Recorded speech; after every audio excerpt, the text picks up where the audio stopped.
This is the Shimano 540 SPD pedal, and in this video we'll be doing a full bearing service. If you look closely on the pedal body, you'll find some stamped markings. Along the axle you'll see the model number, and to the lower right the letter R indicating this is the right side pedal. On the left side of the screen, if you turn your head, you can see it says tighten and has an arrow indicating which way to turn the lock collar in order to tighten the body down. Pay attention to these markings since the threads are different on the left and right pedals. For the 540, you'll need a 17mm wrench to remove the body. Shimano pedals generally follow the same basic design, but the exact tool needed to remove the body varies a bit. Sometimes you can break it loose by hand. If not, you'll need to find some way to hold the pedal body while you turn the lock collar. A vise works great, but locking pliers or even sandwiching it between two blocks of wood could work in a pinch. Remember, we're working on the right pedal, so the threads are all backwards.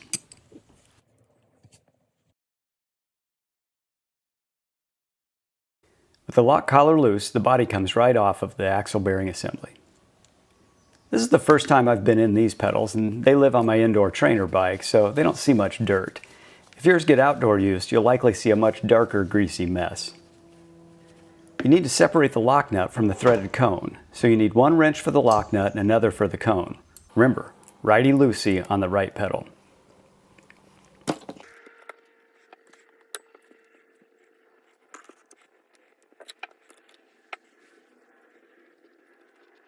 With the cone removed, you can see you've got 12 loose bearings in the upper part of this silver bushing. Resist the urge to pull the silver bushing off. Leave it in place while you remove the upper bearings. With the bearings removed, you can pull the bush off the axle to access the lower bearings. Like the upper set, there are 12 here too. They're the same size, but it is best not to mix them together as the races and bearings can wear at different rates.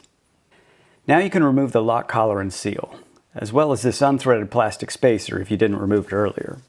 More on this piece when we put it back together. With everything apart, give it all a good cleaning with whatever degreaser you prefer.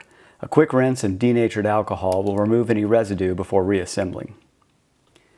Most manufacturers recommend thick marine grade grease for pedals. These are limited to my trainer, so the waterproofness doesn't matter much to me here. I've got some old white grease that's medium thick.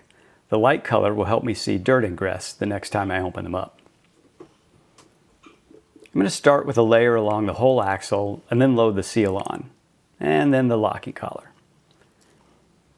This is a messy job since you want to get the grease into all the pieces, so keep some towels around to clean your hands when you can no longer hold on to anything.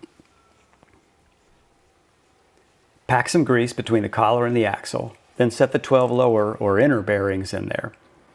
When you've got them evenly spaced, put some more grease on top, then slide the silver bushing over the top of them. The axle acts as one of the bearing races and the bushing the other, so you want to make sure that all the bearings are captured between the two races.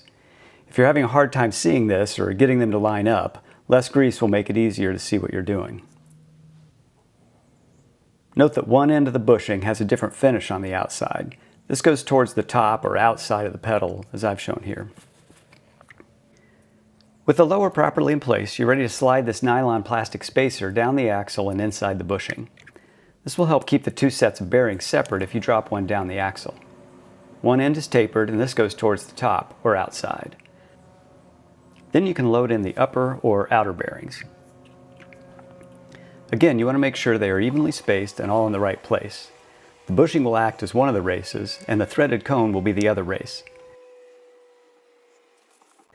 Thread it on carefully by hand and make sure you've captured all the bearings. Remember, the threads are backwards on the right pedal.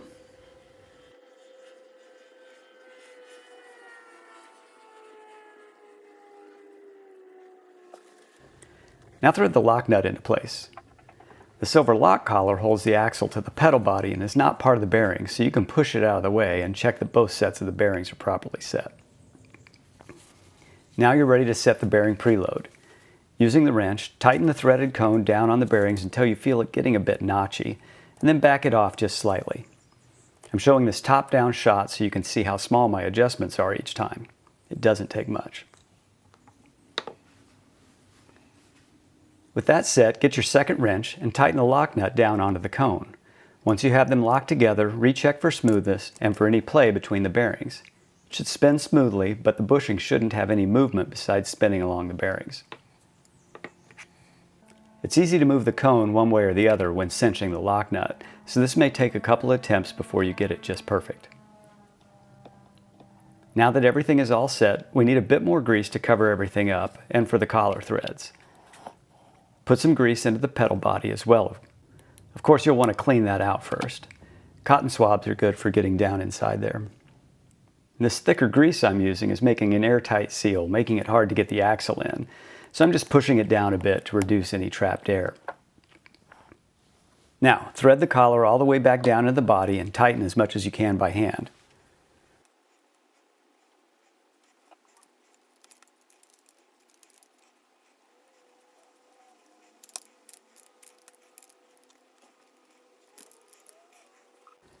Go ahead and wipe up any extra grease from the collar and body, as well as any that may have pushed out past the seal.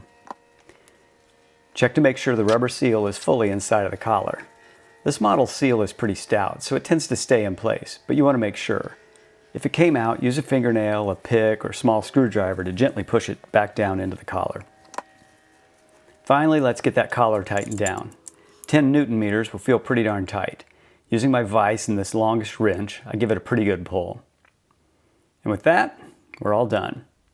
If you'd like to see how the 540 compares to the top of the line XTR, take a look at this video.